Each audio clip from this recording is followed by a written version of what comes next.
Untuk hari ini kita akan membahas tentang unit Scania lagi ya. Jadi di unit Scania ini kita akan membahas komponen di intake system ya.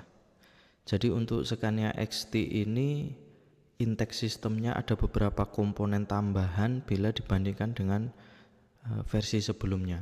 Nah, kita sekilas tentang air sistemnya, urutan dari air sistemnya di Scania XT ya. Yang pertama di Scania XT itu ada cyclone. Jadi di sini ada kipas, nanti yang ketika dialiri oleh angin, kipasnya akan muter sehingga akan memisahkan antara udara dengan partikel-partikel yang besar atau debu-debu yang besar. Nanti debu-debu yang besar itu akan masuk cek valve ya. Jadi masuk ke ruangan di sini yang ada cek valve-nya. Jadi pada saat engine mati nanti dia akan keluar melalui cek valve ya. Cek valve ini akan membuka dan membuang kotoran yang ada di cyclone atau yang ada di brake cleaner. Jadi cyclone sama brake cleaner nanti akan bekerja sama. Selanjutnya setelah dari brake cleaner dia akan disaring oleh air filter ya, air filter. Jadi disaring oleh air filter, nanti harapannya kotorannya akan tersaring di air filter sehingga yang masuk ke ruang bakar itu menjadi lebih bersih. Air filter ini juga dilengkapi dengan safety cartridge, yaitu nanti filternya ini ada dua, yaitu outer sama inner. Selanjutnya setelah melewati air filter baru dia masuk menuju ke turbocharge. Kalau ini gambarnya ke sini, nanti keluarnya bakal ke sini. Ini nanti akan masuk menuju ke turbocharge, dihisap oleh turbocharge. Nanti antara air cleaner sama turbocharge itu ada sensor namanya pressure dan temperatur sensor T202. Jadi T202 ini letaknya di sebelah sini. Ini mendeteksi tekanan dan temperatur berapa udara yang akan masuk ke turbocharge. Sebenarnya nanti di sini itu udaranya vakum atau relative pressure ya. Jadi dia itu di bawah 0. Nanti akan dideteksi berapa pressure-nya. Sensor ini juga berfungsi sebenarnya untuk mendeteksi tingkat kebuntuan dari air cleaner ya. Nah, jadi ketika air cleanernya itu buntu atau air filter, jadi antara air cleaner sama air filter itu penyebutannya sama ya. Biasanya di lapangan kita penyebutannya adalah air cleaner. Jadi air cleaner ini ketika buntu maka tingkat relatifnya di sini akan makin besar. Jadi dia itu akan negatif pressure-nya itu akan makin tinggi atau vakumnya makin besar. Makanya nanti sensor akan mendeteksi bahwa tingkat kevakuman di saluran intake itu terlalu tinggi sehingga dia akan memberitahukan ke operator lewat monitor panel bahwa air cleaner-nya buntu. Jadi ini untuk mendeteksi air cleaner buntu sekalian. Terus selanjutnya setelah dari turbocharge ini bakal dihembuskan atau dipompakan melalui saluran ini menuju ke namanya aftercooler ya. Jadi masuk ke depan, di depan itu ada aftercooler. Aftercooler ini fungsinya untuk mendinginkan udara yang akan masuk ke intake manifold. Nah, karena udara yang melewati turbocharge ini bakal menyerap panasnya turbocharge sehingga udara temperaturnya naik.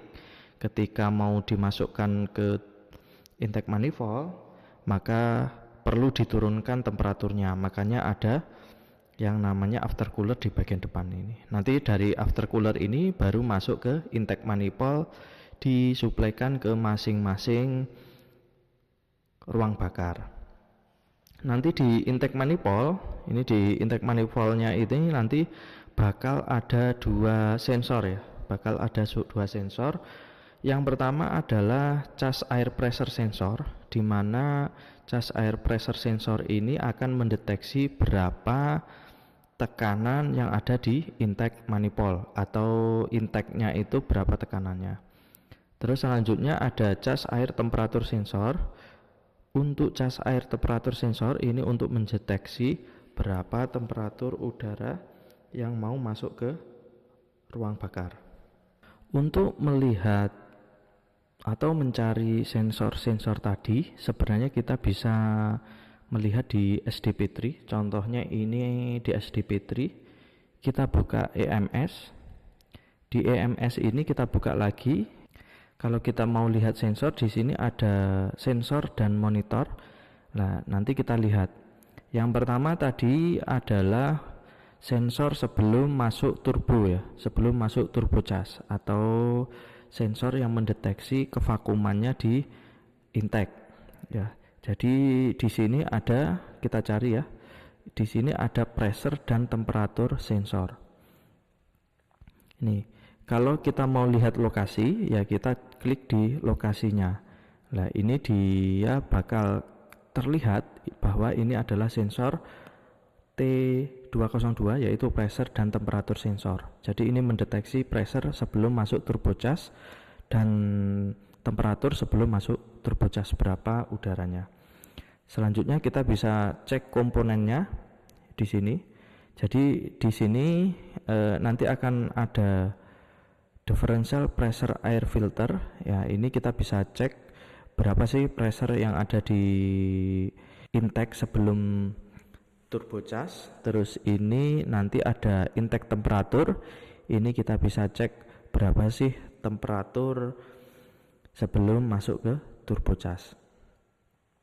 Selanjutnya tadi ada ya, kita bisa melihat di sini mengecek berapa temperatur cas pressure-nya itu, berapa temperaturnya ya. Jadi temperaturnya contohnya ini 50 derajat, berarti udara yang setelah dari aftercooler ini temperaturnya adalah 51 derajat, karena cas air temperatur ini letaknya nanti setelah aftercooler. Cas air pressure sensor ini untuk mendeteksi tekanan intake manifold atau tekanan udara setelah turbo cas. Jadi pompaan turbo cas tadi mampu memompakan berapa. Nah, ini bakal bisa kita cek atau bisa kita lihat di bagian T122, yaitu cas air pressure. Jadi tekanan turbo casnya ini berapa sih? Kalau kita lihat ini adalah 0,96 contohnya. Nanti kalau di running makin RPM-nya makin tinggi ya, ini nanti bakal makin tinggi. Ini tergantung dari RPM engine-nya dan nanti tergantung dari turbo casnya juga. Untuk melihat lokasi kita bisa klik location. Habis itu baru kita cek di sini adalah lokasi untuk sensor T122. Demikian untuk pembahasan komponen-komponen yang ada di intake system, termasuk electrical dan sensor-sensornya. Kita akan bahas komponen-komponen lain di lain kesempatan.